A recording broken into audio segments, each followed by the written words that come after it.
আজকে আমি এমন একটা জায়গায় এসেছি যেখানে আসার পর থেকেই কিছু একটা অস্বাভাবিক লাগছে।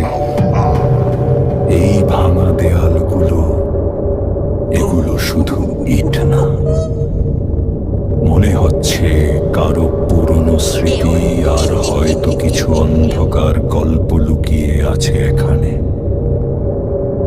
গাছের এই শিকড়গুলো দেখছ, এগুলো যেন মাটির নিচ থেকে উঠে এসে কিছু একটা আটকে রাখতে চাচ্ছে।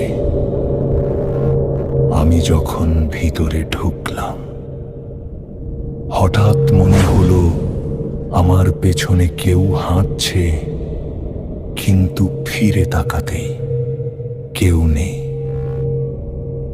তুমি যদি এখানে থাকতে, তুমি কি শেষ পর্যন্ত দাঁড়িয়ে থাকতে পারতে?